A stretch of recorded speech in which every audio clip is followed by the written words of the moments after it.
Bonsoir à vous, mesdames et messieurs, et merci d'être au rendez-vous de ce magazine du dimanche. Bazin Pembe, notre invité de ce soir. Avec lui, on parle de l'actualité politique en RDC. Bonsoir, maître Bazin. Bonsoir. Vous n'êtes plus à présenter parce que vous êtes un habitué de cette séquence informationnelle. Mais de toutes les façons, comme vous le savez, je vous donne la parole. Merci beaucoup pour l'invitation et merci aussi à ceux qui vont nous suivre ce soir. Voilà, l'actualité reste dominée par la sortie officielle de l'Union Sacrée. Vous êtes un éminent membre de cette plateforme politique. Alors, avant de balancer les images qui étaient au stade de martyr, j'aimerais quand même que vous puissiez dire un petit mot par rapport à la sortie officielle de cette plateforme. Et enfin, l'Union Sacrée a vu jour. Nous avions aujourd'hui une charte. Nous avions concrétisé ce qui était les vœux du peuple. Le 29 avril 2023, les stades a refoulé le monde. Nous avions reçu un message, un soutien total au président de la République, Félix Antoine Tshilombo Tshisekedi. Nous voulons par l'occasion remercier le peuple congolais et aussi le parti politique qui ont accepté volontiers d'accompagner les chefs de l'État pour 2023. Voilà, alors puisque vous avez dit un mot très important, vous avez parlé du chef de l'État, on prend finalement la sortie officielle de l'Union Sacrée. Cette plateforme politique est parrainée par le chef de l'État. Images et commentaires. Les temps s'est arrêté net ce samedi 29 avril 2023 à Kinshasa, la capitale congolaise. L'emblématique stade de martyrs de la Pentecôte, avec ses 80 000 places assises, a plutôt refoulé du monde à la faveur de la sortie officielle de la méga plateforme Union Sacrée de la Nation. Une véritable démonstration de force avec à la clé la belle et forte mobilisation des partis membres de l'Union Sacrée. Du dedans et du dehors, c'est un monde fou qui s'est mobilisé sous un soleil de plomb. Des Quinois, des milliers sont venus écouter ce qui autour de Félix Tshisekedi, haute autorité politique de l'Union Sacrée, représente la nouvelle configuration politique basée sur l'unité, le développement et la défense de la patrie. Le mouvement Libération du Congo, à travers ses hauts cadres et militants, s'est affiché sous ses traditionnelles couleurs. Dans sa prise de parole comme membre du présidium de l'Union Sacrée, le chairman Jean-Pierre Bemba Gombo, dans sa gabarit légendaire, appelle à l'unité de tous les Congolais pour faire face à l'ennemi commun. Pour le leader président du MLC, l'unité, la souveraineté et l'intégrité des territoires de la RDC sont non négociables. Le 29 avril 2023, date historique où les Congolais, à travers l'Union Sacrée, ont tout simplement choisi d'être du bon côté de l'histoire. Voilà, on prend maintenant les discours prononcés par Jean-Pierre Bemba, toujours à l'occasion de la sortie officielle de cette plateforme politique. Images et commentaires. Union Sacrée Salami, pour la partie nord sur la Congo, où il y a la vision Moko, il y a développement à la Congo. Tozala ici que Moko, Tozala uni, Mboka na biso, eza na kati na peuple monene koko Mboka na biso, kosanga na biso, unité na biso, ekotinda message mosika, koloba ko Congo ekotikala moko, e mutu moko te akodivize Congo, bolandi ngai?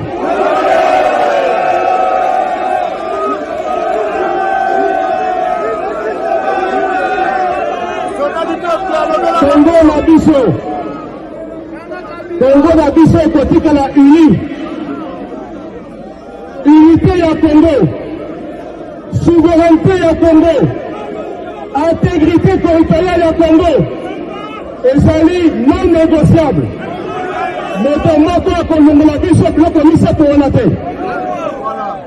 Nalobi soki tosangani te, soki tozali bomoko te, de monguna oyo akozola facilité pour la côté de la biso.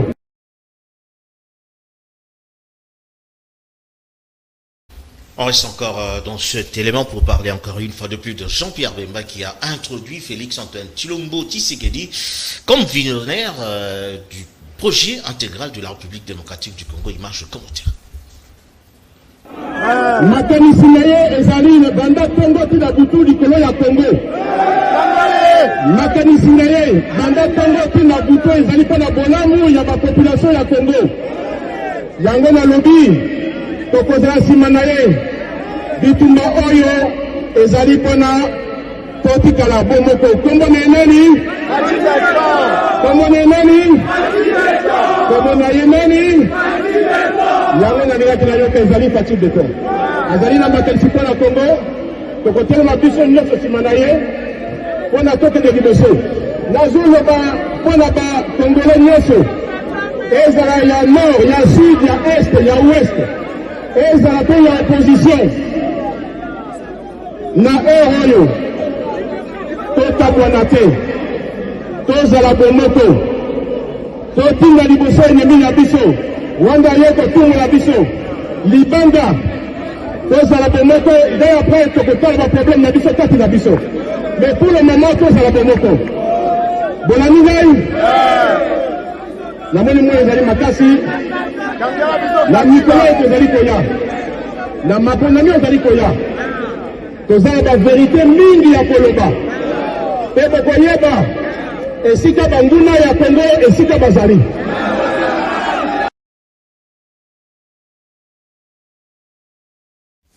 Voilà, Maître Baza, tout à l'heure là, c'était donc la sortie officielle de la plateforme politique Union Sacrée que pilote le chef de l'État, il faut quand même le dire. On a vu Jean-Pierre Bemba également comme au moulin en train d'haranguer la masse qui était présente finalement ce jour-là. Alors, l'essentiel du discours reste le soutien à Félix Tshilombo Tshisekedi comme candidat président de la République en 2023. Est-ce que vous pensez que le nombre de ceux qui sont venus vous soutenir hier et le nombre de ceux-là également qui vont voter pour le chef de l'État actuel? D'abord, les discours n'étaient pas seulement la sortie officielle de l'Union Sacrée. Nous savions que nous avions un problème à l'est du pays. Nous sommes aujourd'hui agressés par Paul Kagame et ses supplétifs. J'ai suivi le Premier ministre Jean-Michel Sama Lukonde demander aux Congolais d'avoir des pensées à nos frères qui sont à l'est du pays et demander à nos forces armées de la République démocratique du Congo que le peuple congolais est derrière eux. Le président Jean-Pierre Bemba l'a rappelé, l'unité, l'intégrité territoriale ne sont pas négociables. Et aussi, nous avions les élections en 2023. Union Sacrée, nous avions la charte. Aujourd'hui, notre candidat, c'est Félix-Antoine Tshisekedi Tshilombo. J'ai vu nos camarades. Nous, on est de l'AFDC. J'aimerais ici profiter de vos micros aussi. Remercier les camarades de l'AFDC qui se sont mobilisés. Et je suis en train de lire les sondages classant l'AFDC en tête. Et ça, c'est une fierté pour nous. D'ailleurs, votre chef de file également était de la partie, il faut le dire. Oui. Alors, j'aimerais quand même que la réalisation balance quelques images, que vous montrez également l'ambiance qu'il y a eu pendant que vous intervenez, qu'on balance également l'ambiance qu'il y a eu au stade de Martyr, parce que il faut également dire qu'il y a eu d'autres membres de ce présidium qui étaient présents, y compris Bati Lukobo, qui est votre chef de file. Évidemment, Bati l'a toujours dit que son candidat en 2023, c'est Félix-Antoine Tshisekedi Tshilombo, et nous l'avons démontré le 29 avril 2023 au stade des Martyrs. Qu'est-ce qui finalement justifie l'ensemble de toutes ces personnes qui sont venues vous soutenir? Est-ce que vous avez soudoyé les pauvres citoyens? Parce que bon, c'est des bruits qui circulent dans la ville, que vous avez soudoyé le militant, même des autres partis politiques, pour venir supporter votre cérémonie. Personne n'a reçu un sou du gouvernement, et nous avions des sympathisants, nous avions des militants, nous avions des membres qui ont accepté volontiers d'accompagner le président de la République, parce que nous avions suivi les mots d'ordre de notre autorité morale, le professeur sénateur Modeste Bati Lukwebo, d'accompagner dans la loyauté, dans la constance, dans la fidélité, le président de la République en 2023 et l'offrir un nouveau mandat. Nous sommes en train d'y travailler là. les gens doivent comprendre que l'Union sacrée n'est pas FCC. Si nos amis du FCC étaient habitués à faire saigner les caisses de l'État, nous avions pris conscience. Nous nous sommes dit, on doit être du bon côté. Et le bon côté, c'est être dans les valeurs. Vous avez dit, Jean-Pierre Bemba également l'a épinglé dans son discours. Mais on parle de 15 millions qui seraient débloqués pour, on parle de l'organisation, pour organiser cette méga cérémonie. Est-ce que vous pouvez aujourd'hui confirmer cela devant ce public qui vous suit? J'ai participé presque à la moitié des réunions de l'Union sacrée. Je n'ai pas vu où on parlait l'argent, où on parlait des caissés du trésor public. On a vu des bus on a quand demandé même traîner des gens dans des arrêts avant de monter, en donner un petit billet. Comment expliquer cela finalement? Ce sont les partis politiques qui se sont mobilisés, qui ont contribué. Vous avez les partis politiques comme AFDC, vous n'allez pas nous dire que nous manquons $5 000 de louer les bus dans la ville de Kinshasa parce que nous cotisons, nous payons des cartes. Et nous n'avions pas vu un ministre décaisser pour les comptes de la sortie officielle de l'Union sacrée. Nous sommes dans une ville où il y a aujourd'hui l'inspection générale des finances, vous avez la Cour des comptes, vous avez l'appareil judiciaire dans notre pays et vous avez une opposition. L'opposition peut enquêter, voir combien a été décaissé pour la sortie officielle de l'Union sacrée. Nous les mettons devant cette évidence. Ils ne donneront pas une seule preuve. Voilà, ça c'est Maître Bazin qui le dit. Alors peut-être une question par rapport à l'Union sacrée. Vous avez signé la charte, vous avez fait une sortie officielle de votre plateforme, mais les gens s'y posent des questions par rapport à la vision de cette plateforme. Et chaque fois que vous répondez à cette question, vous dites que la vision c'est le peuple d'abord, mais l'ensemble de la population ne partage pas cet avis avec vous. Non, vous savez, le chef de l'État, lorsqu'il est venu au pouvoir, il avait une vision, la paix, la sécurité, le bien-être du peuple congolais. La situation aussi du social préoccupe au plus haut niveau le président de la République. Vous avez entendu le président Bemba dire que la situation sécuritaire préoccupe le chef de l'État. Il ne dort pas, il réfléchit sur la paix qui doit revenir à l'est de notre pays. Aujourd'hui, on ne se limite pas au peuple d'abord. Les routes qui sont faites, les écoles qui sont construites, les hôpitaux que vous voyez de gauche à droite, tous ces éléments entrent dans la vision du président de la République, Félix Antoine Tshilombo Tshisekedi. Et nous disions, on n'est pas encore arrivé, nous sommes en train d'y travailler.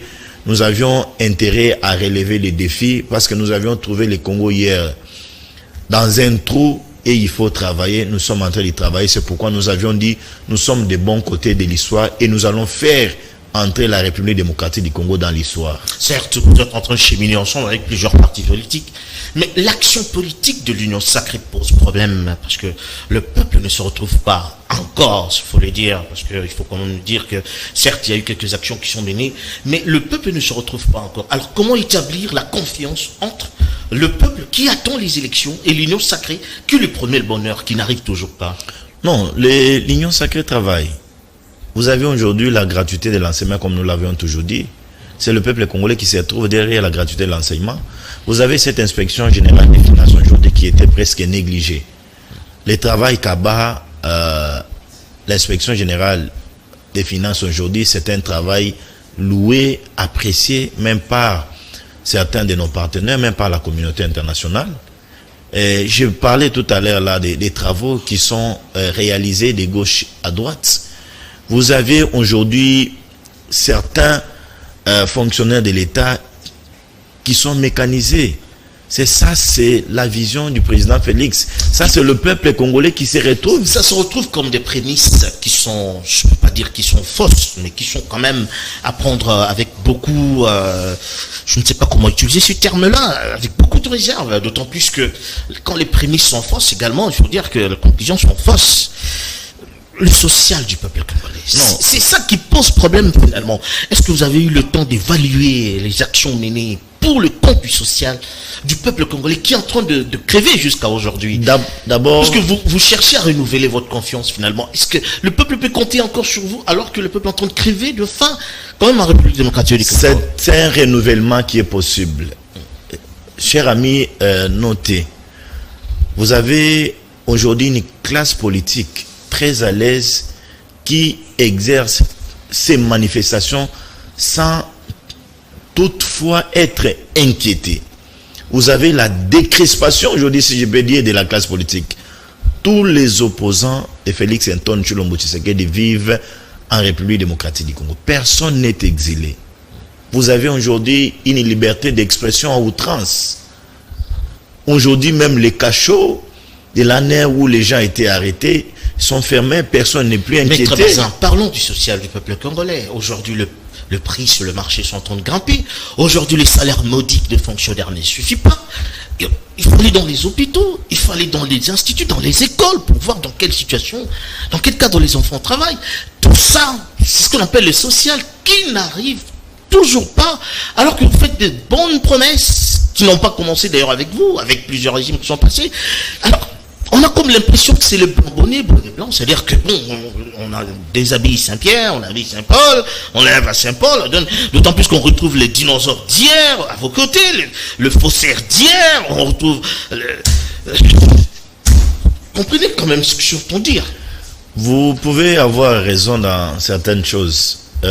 Aujourd'hui, on constate presque la majorité de ceux qui ont travaillé avec M. Joseph Kabila, même avec M. Laurent Désiré Kabila, aussi le président Mobutu, ils sont aujourd'hui au sein de l'Union sacrée. Moi, je l'ai toujours dit, je n'ai jamais été contredit. Les problèmes,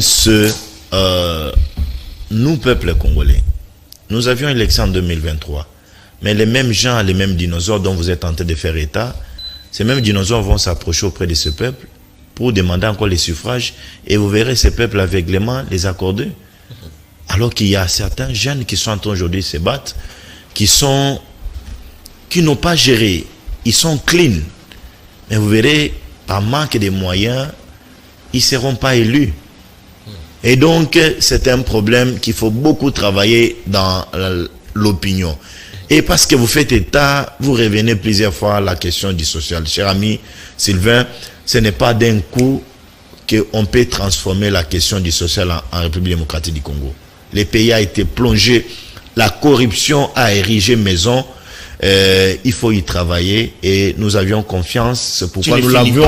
Ça va faire 5 ans que c'est au pouvoir. C'est pourquoi nous avions dit. Ça grandit encore d'ailleurs, il faut quand même le dire. C'est pourquoi nous avions dit, nous sommes du bon côté de l'histoire, mais il faut entrer à l'histoire en améliorant les conditions de vie. Parce qu'on attendait l'union sacrée, le contraire du FCC. Mais on prend encore je vois les classiques du FCC qui se retrouvent encore chez vous. Alors continuons avec le même système. Donc il y a encore des choses à dire, il y a encore des choses à redire. Et là, il faut faire la différence. Oui. Il n'est pas dit que nous avions concrétisé ce qui était le vœu du peuple, de voir l'union sacrée s'organiser. Et cela ne doit pas enterrer les dossiers que certains qui sont aujourd'hui au sein de l'union sacrée ont vis-à-vis de la justice. Nous l'avions toujours dit que l'union sacrée n'est pas une poubelle où on vient, on s'y jette, on vole. Pour se sécuriser, vous venez au sein de l'union sacrée. Et là aussi, c'est un problème. À la justice de faire son travail. Personne, même chef de l'État, le chef de l'État n'est pas au-dessus de la justice. Voilà, il faut interpeller nos magistrats, il faut interpeller nos OPJ, il faut interpeller ces hauts magistrats de faire le travail, d'enquêter là où il faut enquêter, arrêter là où il faut arrêter, incarcérer là où il faut incarcérer, parce que la justice élève une nation. Merci, Maître Bazin. Je crois que on va parler d'autre chose qui est également important, parce qu'on parle du gouvernement qui était en séminaire pour plus de cohésion dans leurs actions. On prend cet élément, image et commentaire.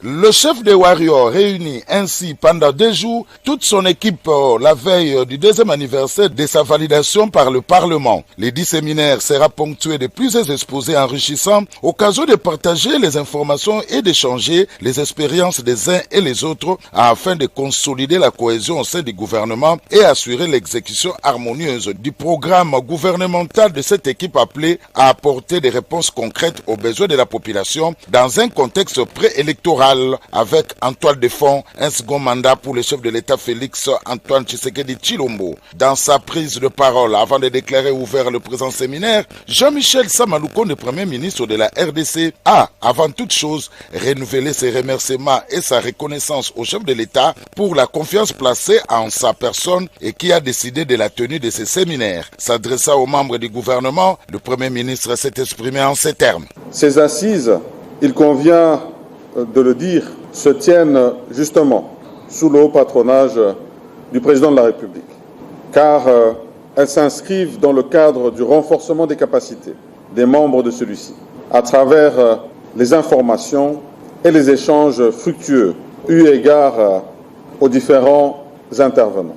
L'objectif poursuivi est la consolidation de la cohésion au sein du gouvernement, afin d'assurer l'exécution harmonieuse du programme gouvernemental. C'est pour cette raison que le présent séminaire a pour thème principal construire une cohésion efficace et créer une dynamique de changement par la culture de l'excellence et la gestion publique axée sur les résultats du programme gouvernemental. Le mot d'ouverture du chef du gouvernement a été suivi des exposés, notamment celui du secrétaire général du gouvernement qui a tourné autour de la cohésion, socle pour l'exécution du programme gouvernemental. Les différentes agences d'exécution du programme de développement local des 145 territoires ont tour à tour présenter les niveaux d'exécution des travaux sur le terrain. Il est important de souligner que les travaux vont se poursuivre ce jeudi dans la matinée avant la clôture qui sera faite par le président de la République dans la soirée. Le chef de l'État qui était de la partie a rappelé alors, il faut dire, le membre du gouvernement regarde leur mission. Image commentaire. Le chef de l'État a rappelé aux membres du gouvernement les propos qu'il avait tenus il y a 1 mois lors de la 92e réunion du Conseil des ministres. La fonction ministérielle qui, bien plus qu'un privilège, demeure avant toute chose un sacerdoce et une lourde responsabilité qui lui revêt d'assumer en ayant sans cesse à l'esprit l'intérêt général et non le contraire. Félix Antoine Tshisekedi Tshilombo. Conviction qu'à travers les exposés qui ont été présentés par les différents intervenants et les échanges qui s'en sont suivis, tous les membres du gouvernement sont désormais à même d'émettre sur la même longueur d'onde, aussi bien en ce qui concerne la conduite à tenir qu'en ce qui concerne les méthodes de travail. Je ne doute pas que vous êtes parvenus, au cours de ces assises, à vous approprier les principes et les règles qui garantissent la cohésion et l'exécution du programme du gouvernement, le programme de développement local des 145 territoires, à travers la présentation d'un état des lieux, programme phare de ma vision, fondé sur mon ambition de construire un État fort, prospère et solidaire. Juste avant le discours du président de la République, c'était le Premier ministre Jean-Michel Sama Lukonde qui avait pris la parole au nom de l'Assemblée réunie dans l'amphithéâtre de l'hôtel Fleuve Congo. Le chef de file du gouvernement a remercié le chef de l'État d'avoir accepté de parrainer ces renforcements des capacités de l'équipe gouvernementale. Jean-Michel Sama Lukonde a aussi réaffirmé le soutien total de membres du gouvernement au nom du chef de l'État. Il a rappelé que la priorité demeure la matérialisation de la vision du chef de l'État, surtout en ces moments difficiles où le pays subit l'agression injuste du Rwanda via les terroristes du M23. Ces séminaires du gouvernement étaient placés sous les thèmes suivants: construire une cohésion efficace et créer une dynamique de changement par la culture de l'excellence et la gestion publique axée sur les résultats du programme gouvernemental. Et il s'est tenu durant 2 jours, à savoir le mardi 25 et mercredi 26 avril 2023. Cette rencontre avait pour objectif de renforcer les capacités des Warriors et de consolider la cohésion de l'équipe gouvernementale dans l'action au bénéfice de la population congolaise. Ces assises, ponctuées de plusieurs exposés enrichissants et présentés par d'éminents intervenants, au nombre desquels le professeur Évariste Mabi Mulumba et Edouard Mokolo Wampombo, ont été sanctionnés par la signature devant le Premier ministre Jean-Michel Samaloukonde de l'acte d'engagement éthique. Cet acte n'est pas une contrainte, mais un acte de foi, selon le directeur général de l'Observatoire de surveillance de la corruption et de l'éthique professionnelle, le professeur Mwendambali, qui est le chantre de la lutte contre la corruption initiée par le président de la République, Félix Antoine Tshisekedi Tshilombo. Voilà, le chef de l'État qui a présidé ces assises parle de la cohésion du gouvernement, mais également il a fait un rappel à l'ordre par rapport à l'ordre éthique qui doit militer au sein du gouvernement. Mais on a comme l'impression que tout tourne toujours autour du renouvellement du mandat du chef de l'État. Renouvellement du mandat du chef de l'État, cela paraît bien certes dans votre carcan, mais cela sort comme une sorte de protocole, c'est-à-dire des activités protocolaires qui n'incluent pas, je veux dire, le besoin profond du chef du peuple congolais. Comment comprenez-vous cela? Il y a un acte d'engagement qui a été signé par les membres du gouvernement, et aussi ça valait la peine qu'on rappelle certains membres du gouvernement le programme des 145 territoires, qui est une vision aussi phare du président de la République, le développement à la base. Et donc, on apprécie la démarche. On espère que certains ministres ont intériorisé les enseignements. Ils vont mettre ça en pratique. Et aussi, lorsqu'on signe un acte d'engagement, on appelle à la bonne conduite et aussi à la cohésion des idées et même des actions. Parce que nous avions constaté certains dérapages dans les chefs de certains ministres, alors que nous avions un porte-parole du gouvernement. Certains ministres s'évertuaient dans les déclarations incontrôlées. Donc ça valait la peine qu'on rappelle ces troupes sur certaines valeurs, certains acquis à conserver pour la bonne marche de ces gouvernements. Il faut dire que les actions du gouvernement tablent actuellement sur les 145 territoires, mais qui sont, je veux dire, je ne veux pas dire inexistants, mais qui sont presque pas perçus par la population. Personnellement, j'ai fréquenté plusieurs provinces de la République démocratique du Congo. Je peux vous rassurer aussi que les travaux se font. Je vis plusieurs constructions en termes d'écoles, en termes de centres de santé, même en termes aussi des routes dans plusieurs provinces de la République démocratique du Congo. Particulièrement dans quelle province? Parce que dans le Congo central, jusque-là, on a tenté de voir dans un territoire du genre Sekebanza, là où j'étais, je m'excuse de le dire, j'ai tenté de sillonner et d'avoir des échos par rapport aux 145 territoires, mais il faut dire que rien n'est encore fait. Non, je peux vous rassurer et réitérer mon assurance, cher ami Sylvain, que j'étais à Idjofa, il n'y a pas, lorsque j'ai fini mon enrôlement, je suis passé par là, j'étais à Kasenga, c'est le Haut-Katanga, j'ai vu les constructions, j'ai vu les projets 145 territoires en œuvre. Voilà, on prend un autre élément qui parle de l'audience que le chef de l'État a accordé au chef spirituel du groupe Kimbangis. On parle de Simon Kimbangu qui a gagné. Image commentaire. Reçu en audience ce lundi 24 avril 2023 à la Cité de l'Union africaine par le chef de l'État Félix Antoine Tshisekedi Tshilombo, le chef spirituel de l'église kimbangiste Simon Kimbangu Kiangani est venu remercier le chef de l'État pour avoir décrété la date du 6 avril comme journée fériée payée sur toute l'étendue de la République démocratique du Congo. Le chef spirituel de l'église kimbangiste s'est dit très honoré et comblé de joie par cette décision du chef de l'État qui, a-t-il dit, était illuminé par le Saint-Esprit. Il a lancé un message à tous les kimbangistes en République démocratique du Congo et à travers le monde pour qu'ils puissent prier en faveur de Félix Antoine Tshisekedi Tshilombo et les soutenir dans ses actions. Le 6 avril, nous avons avec le président Tshisekedi évoqué la réalisation de sa promesse pour la journée du 6 avril qui concrétise la prophétie de Papa Simon Kimbangu. pour la biso batumwe to bonga denge tata Simon Kimbangu alobaki ete le 6 avril ekosala mosala kuna tozokende yango emonani likambo tolobi na lingomba. Cet événement est un motif de joie pour nous les kimbanguistes. alobeli yango pe likambo esengo po tata Kimbangu alobaki moto moyindo akobonga yango biso bakimbangisi tomipesi na nzela oyo ya tata Simon Kimbangu. En avril 2021, à l'occasion du centenaire de l'église kimbanguiste, le président Tshisekedi avait promis en Kamba, siège de l'église kimbanguiste, de faire de la date du 6 avril de chaque année une journée fériée payée en République démocratique du Congo. Notre président, c'était Simon Kimbangu Kiangani, qui a finalement vu le chef de l'État après avoir pris comme monument Simon Kimbangu, papa Simon Kimbangu, n'est-ce pas, reconnu comme héros national, parce qu'il faut quand même le dire, on lui a dédié un jour spécial, le 6 avril. Alors, quel est votre commentaire par rapport à cela?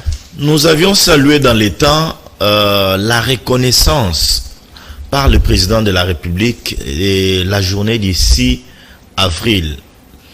En mémoire des faits, Simon Kimbangu Kiangani, si je ne me trompe pas son nom, l'homme a rendu de loyaux services à la République démocratique du Congo. C'est une église aujourd'hui implantée dans le monde et ça valait la peine. Plusieurs chefs de l'État sont passés, mais cette fois-ci, le président de la République, Félix Antoine Tshilombo Tshisekedi, a compris l'importance et les combats des faits Simon Kimbangu. C'était une joie.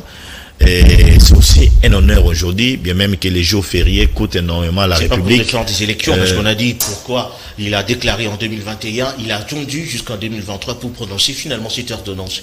Ne transformons pas tout en politique. Il y a certaines valeurs, il y a des mythes, des icônes qu'il faut aujourd'hui reconnaître en République démocratique du Congo. Vous avez Lumumba, vous avez Simon Kimbangu, fait Etienne Tshisekedi Wamulumba paix à son âme, ils sont nombreux, ils sont les gens. Ce sont les gens qui ont servi cette nation, qui n'ont pas voulu toucher aux armes. Par la parole, par les silos, par les papiers, ils ont mené leur lutte et nous les devons beaucoup. Voilà, puisque tu parlais des héros, nous parlons également de la proposition de loi à l'Assemblée nationale qui parle de l'ordre national de Léopard. Image, commentaire. Donc il fallait présenter ces deux propositions de loi pour exprimer la reconnaissance de la nation à ces dignes fils qui lui ont rendu des services loyaux et même extraordinaires. Ça, c'est le cas de l'ordre national, de l'ordre des héros nationaux. Ce sont des personnalités qui, au cours de leur vie, dans leurs actions, ont servi la nation d'une façon exceptionnelle et se posent un modèle pour nous tous. Et dont l'œuvre et dont les actes devront être enseignés à cette génération et aux générations futures. Il fallait les reconnaître comme héros nationaux. Et ici, je tiens à préciser, c'est qu'on a ouvert avec l'ordre héros nationaux Kabila Lumumba. Le texte était limité à deux seules personnalités de notre histoire qui étaient héros nationaux, c'est-à-dire Patrice Emery Lumumba et Laurent Désiré Kabila. Et il n'était pas possible que d'autres personnalités accèdent également au statut de héros nationaux. Mais avec la proposition de loi, d'autres personnalités comme Kimpavita, comme Simon Kimbangu, qui a joué un rôle incroyablement important dans notre histoire, des personnalités même comme Kassavubu, des personnalités comme Etienne Tshisekedi et d'autres peuvent être reconnus héros nationaux dans notre pays après adoption d'une résolution par les deux chambres du Parlement et puis ordonnance présidentielle. Maintenant, ceux qui ne peuvent pas être reconnus héros nationaux, mais qui ont également rendu des services inestimables à notre nation, ceux-là peuvent être admis dans l'ordre national du Léopard. Patrice Emery Lumumba reste notre héros national. Laurent Désiré Kabila reste notre héros national. Et ici, une précision aussi. Un héros national n'appartient pas à une tribu. Il appartient à toute la nation. Et d'autres personnalités, je le dis, Simon Kimbangu, il mérite bien d'être élevé au rang des héros nationaux dans ce pays. Et j'ai cité d'autres. Et pourquoi pas Etienne Tshisekedi pour le rôle qu'il a joué dans la démocratisation. Bon, on prend un élément qui parle du ministre des Finances, du ministre de Défense, je vais dire Jean-Pierre Bemba, qui a présidé la réunion de l'état-major général. Image commentaire.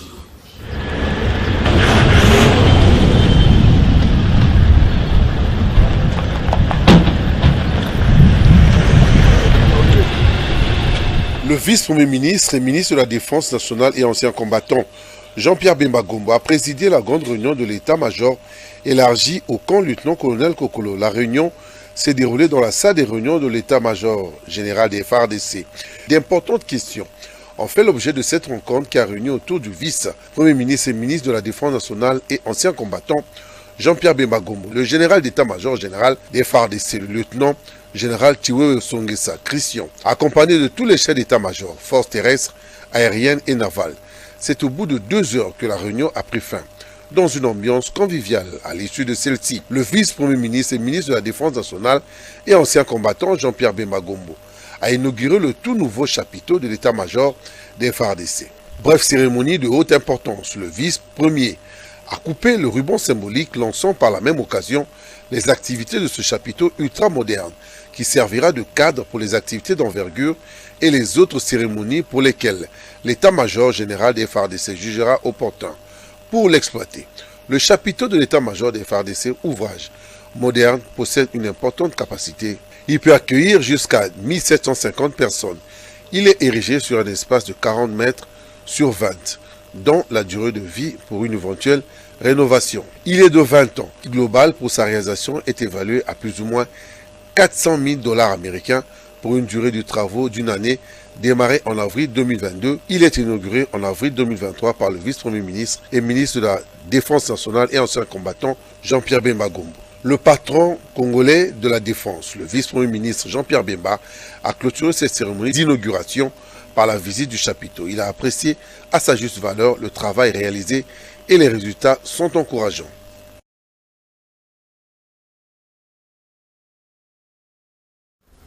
Voilà, c'était donc Jean-Pierre Bemba Gombo, ministre de la Défense nationale, il faut le dire. Il est tout le temps en contact avec, je veux dire, les corps constitués.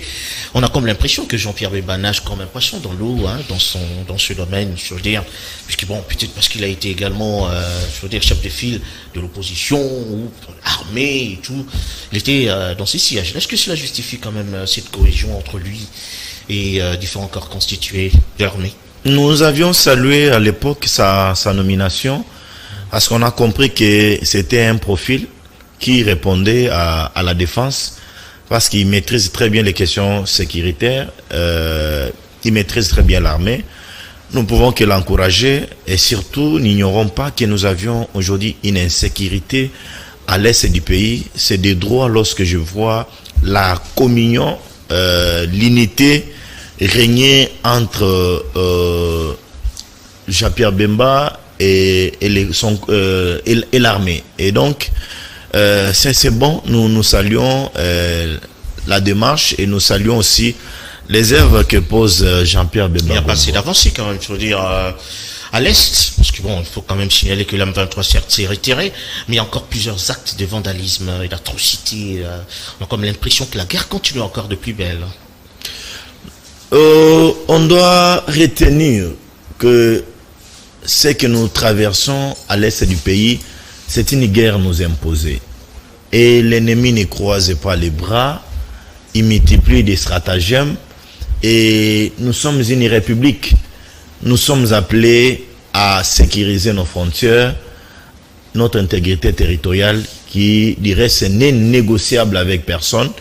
Et aujourd'hui, avec ce que font nos FARDC sur le terrain, je venais de lire tout de suite là, il y a certaines localités qui sont en train d'être récupérées par nos forces armées de la République démocratique du Congo dans les temps occupés par ces terroristes des Codeco et même les ADF et aussi la M23. Et il est constaté que la M23 est en train de se retirer dans certaines positions timidement, mais nous saluons et nous demandons au président de la République et au gouvernement de multiplier les stratégies, notre diplomatie qui aujourd'hui il faut féliciter, il faut encourager. Et moi j'ai foi que nous allons conjuguer, nous allons parler paix à l'est de notre pays. Voilà, on prend un autre élément qui parle de la CENI. Cette fois-là, ouverture des portes de la CENI au public pour assister au nettoyage du fichier électoral. Image de commentaire. C'est à Kisangani, chef-lieu de la province de la Chopo, que le directeur général des recettes administratives, judiciaires, domaniales et des participations de Gérard, Jean Parfait Ntaba. Voilà, toutes nos excuses. Les aléas du direct, on parlait de la CENI qui avait ouvert ses portes pour accueillir le public en vue de faire valoir le nettoyage des fichiers électoraux. Image commentaire. Après l'opération d'enrôlement dans les premières aires opérationnelles qui s'est soldée par un résultat escompté de plus de 45 millions d'enrôlés, la centrale électorale a procédé à l'ouverture de ses portes pour une durée de 8 jours pendant lesquels les acteurs sociopolitiques et partenaires auront à vivre comment la CENI est en train de faire le travail du nettoyage du fichier électoral dans le but d'écarter de ces fichiers tous les doublons, les mineurs, ceux qui se sont fait enrôler des photos et des photos. L'objectif principal poursuivi par la centrale électorale reste renforcer la transparence électorale pour des élections dignes, sincères, démocratiques, apaisées et sans conflit après la publication des résultats. Pour ces premiers jours, l'équipe de la CENI, par l'entremise du deuxième vice-président Didi Manara et des rapporteurs Patricia Tseya, a reçu des patrons des médias et des journalistes qui ont reçu des explications nécessaires du déroulement du processus électoral à sa phase du nettoyage du fichier électoral. Ils ont été à cet effet conduits pour une visite guidée à la salle du travail du nettoyage du fichier électoral. La CENI est résolument engagée à respecter les prescrits de la loi et les prescrits de tout ce qu'il y a comme règle en matière d'élection. En 4 mois, nous venons d'enrôler plus de 45-46 millions d'électeurs. Et même les chiffres eux-mêmes, c'est un record. Mais qu'est-ce qui va se passer pour les territoires qui étaient sous occupation? Cette question d'enrôlement dans ces espaces-là ne sera pas résolue par uniquement la CENI.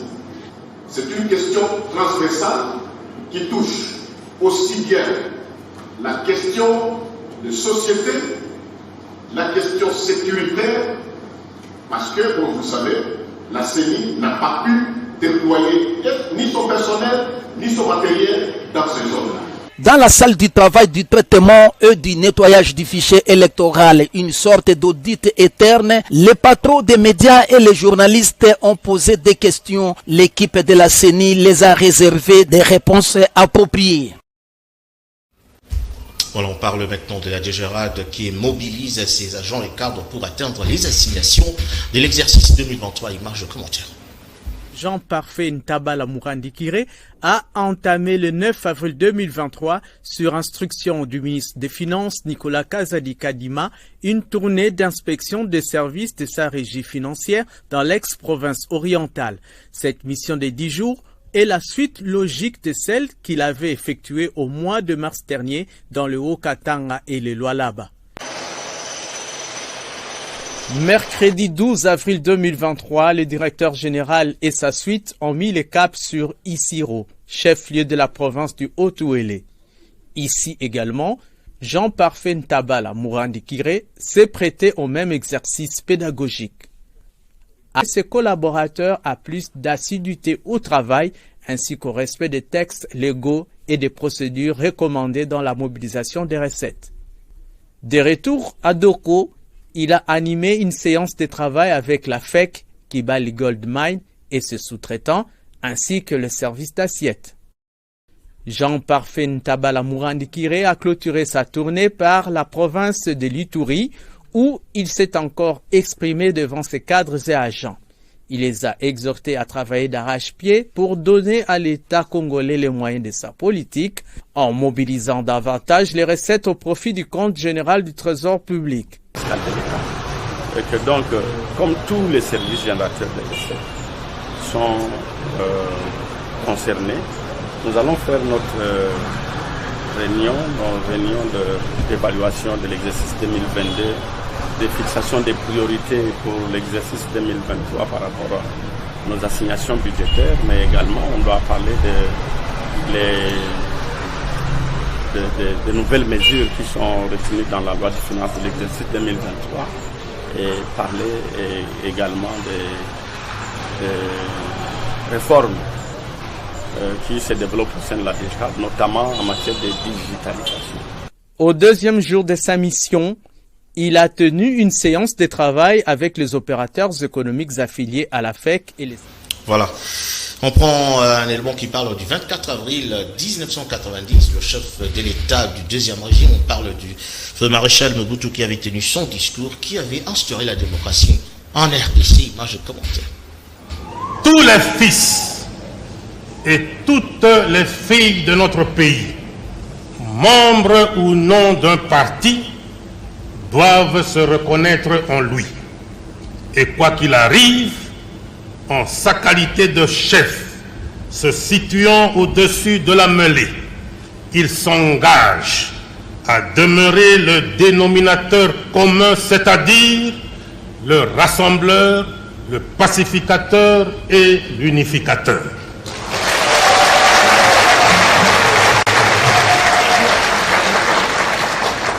Mon rôle d'arbitre au-dessus des partis ayant été ainsi défini, je vous annonce que je prends ce jour congé du mouvement populaire de la Révolution pour lui permettre de se choisir un nouveau chef devant conduire